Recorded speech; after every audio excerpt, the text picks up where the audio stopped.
दोस्तों, भारत में cough syrup से बच्चों की मौत का मामला अब WHO तक भी पहुंच चुका है। आज वर्ल्ड हेल्थ ऑर्गेनाइजेशन ने भारत में 3 कफ सिरप के खिलाफ चेतावनी दी। इन कफ सिरप से बच्चों की जान को खतरा है और इन 3 में वो कोल्ड ड्रिप कफ सिरप भी शामिल है, जिसकी वजह से मध्य प्रदेश में अब तक 25 से भी ज्यादा बच्चों की मौत हो चुकी है। तो आइए और देखते हैं कि WHO विश्व स्वास्थ्य संगठन ने आज भारत में इन बच्चों की खांसी की दवाई को लेकर क्या चेतावनी, क्या हिदायत जारी की है। वैसे तो सरकार ने भी भारत में ये मामले सामने आने के बाद कई बड़े एक्शन भी लिए, जैसे कोल्ड ड्रिप कफ सिरप बनाने वाली कंपनी श्रीसन फार्मा को बंद कर दिया गया है। इस कंपनी का लाइसेंस भी रद्द कर दिया। बीते दिन इस कंपनी के चेन्नई में कई ठिकानों पर ईडी ने रेड भी डाली, क्योंकि इसी के कफ सिरप से 25 बच्चों की मौतें हुई थी। वैसे मध्य प्रदेश में टोटल 29-30 बच्चों की मौतें हो चुकी, जिनमें 25 बच्चों को तो ये इस कंपनी का कफ सिरप पिलाया गया था। तो अभी तमिलनाडु सरकार ने बीते दिन ही कोल्ड ड्रिप कफ सिरप बनाने वाली श्रीसन फार्मास्यूटिकल्स कंपनी का मैन्युफैक्चरिंग लाइसेंस पूरी तरह से रद्द कर दिया है और साथ ही कंपनी को हमेशा के लिए बंद करने की भी घोषणा की है, क्योंकि सरकार को श्रीसन फार्मा की फैक्ट्री में भी लगभग 350 से भी ज्यादा गंभीर श्रेणी की गड़बड़ियां मिली। ना सिर्फ ये कफ सिरप का मामला है, बल्कि और भी कई लापरवाहियां इस फार्मास्यूटिकल कंपनी में देखी गई। यही company cold drip cough syrup बनाती है, जिसने मध्य प्रदेश में कई मासूम बच्चों की जानें ले ली। वैसे इस कंपनी के मेन मालिक को गिरफ्तार भी किया जा चुका है। फार्मास्यूटिकल कंपनी श्रीसन फार्मा के मालिक रंगनाथन को चेन्नई में मध्य प्रदेश पुलिस ने पिछले 1-2 दिन पहले गिरफ्तार किया था और अभी कंपनी से जुड़े सभी परिसरों में ईडी की छापेमारी भी चल रही है। इसके साथ ही कई राज्य सरकारों ने इस कोल्ड ड्रिप कफ सिरप को भी बैन कर दिया है, जिसमें गुजरात, पंजाब, उत्तर प्रदेश, तमिलनाडु, बंगाल समेत कई सारे स्टेट गवर्नमेंट ने आदेश जारी कर दिया है और कोल्ड ड्रिप कफ सिरप की बिक्री, खरीदारी और स्टॉक रखने, हर चीज पर रोक लगाने का आदेश जारी कर दिया है। कोल्ड ड्रिप के अलावा भी कुछ और कफ सिरप की वजह से कुल मध्य प्रदेश में 29 बच्चों की मौत हो गई। सबसे बड़ा सवाल ये है कि आखिर इन मासूम बच्चों की मौत का जिम्मेदार कौन है। आज हमारे देश में दवाओं की गुणवत्ता पर भी सवाल उठने लगे हैं और दोस्तों, इन सब के बीच चिंता की बात यह है कि भारत, जो कि दुनिया में मेडिकल फार्मास्यूटिकल इंडस्ट्री में सबसे आगे है, क्योंकि भारत दुनिया भर के देशों को दवाइयां एक्सपोर्ट करता है और ऐसे में अगर भारत की दवाओं की गुणवत्ता पर सवाल उठने लगे तो ये पूरी मेडिकल फार्मास्यूटिकल इंडस्ट्री के लिए भी एक खतरा पैदा हो सकता है।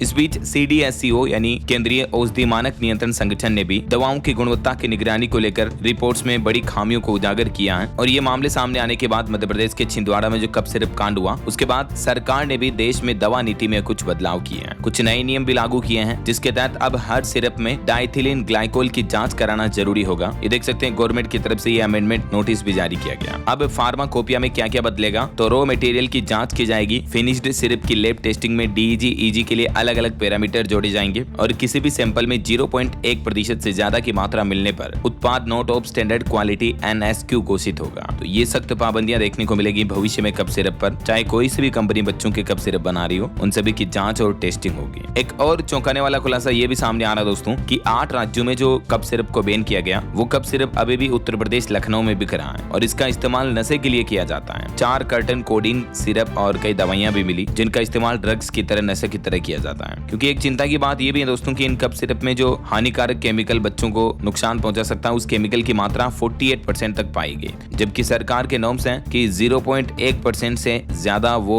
डाइथिलीन ग्लाइकोलिन वगैरह ये घातक रसायन इनमें नहीं डालने हैं। तो जरा सोचिए, दवा कंपनी आखिर इतना आधी सीसी में 48% का मतलब समझ रहे हो, 50% आधी सिरप में जो है वो घातक रसायन डाले हुए हैं। तो सरकार, प्रशासन और दवा कंपनियों सभी पर सवाल खड़े होते हैं कि आखिर इतने दिन पहले इनकी जांच क्यों नहीं हुई, आखिर बच्चों की जिंदगी के साथ क्यों खेला जा रहा था। क्या इन कफ सिरप को बनाया ही नशे के लिए जा रहा था, जिनका इस्तेमाल ड्रग्स और नशे वगैरह के लिए अभी हो रहा है, जैसे यूपी लखनऊ में। ऐसे ढेर सारे सवाल हैं जिनका जवाब आना अभी भी बाकी है। इस बीच कुछ और सरकारों ने भी बड़े फैसले लिए। बच्चों के लिए खतरनाक कोल्ड ड्रिप कफ सिरप को देश की राजधानी दिल्ली में भी रेखा गुप्ता सरकार ने बैन कर दिया है। मानक गुणवत्ता से कम घोषित कर दिया इन सभी कफ सिरप को। और हाल ही में सरकार ने भी ये मामले सामने आने के बाद एक एडवाइजरी जारी की, जिसमें कहा कि 2 साल से कम उम्र के बच्चों को तो बिल्कुल भी खांसी और सर्दी की दवाइयां ना दें। यहाँ तक कि सरकार ने तो ये भी कहा कि आमतौर पर 5 साल से कम उम्र के बच्चों को दवाइयों से बचाएं। अगर ऐसे बच्चों को खांसी जुकाम हो भी जाता तो उन्हें हल्दी वाला दूध पिलाएं, लहसुन वाला दूध पिलाएं, लेकिन कफ सिरप ना दें। और सभी डॉक्टर्स और मेडिकल शॉप्स के लिए भी सरकार ने अपने ऑर्डर में कहा कि डॉक्टर भी छोटे बच्चों के लिए ये दवाइयां ना लिखें और मेडिकल शॉप वाले भी दवाइयां ना बेचें, है ना। तो ये सब कुछ माहौल चल ही रहा था। इसी बीच आज WHO यानी वर्ल्ड हेल्थ ऑर्गेनाइजेशन ने भी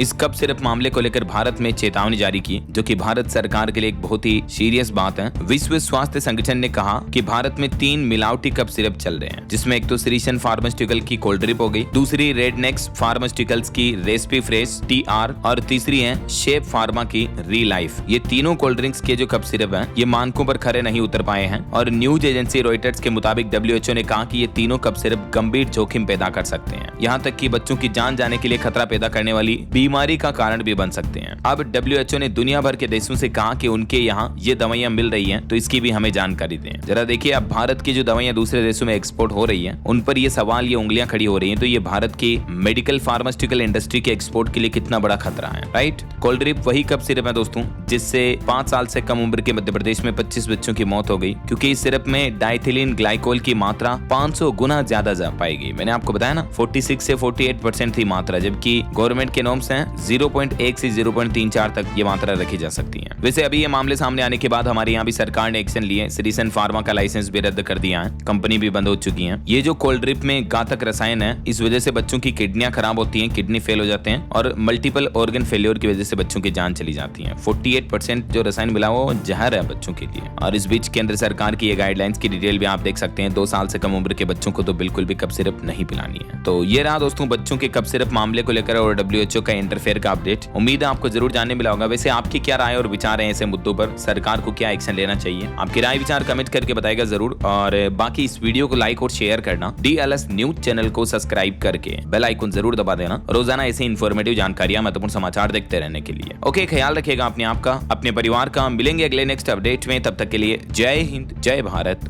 वंदे मातरम।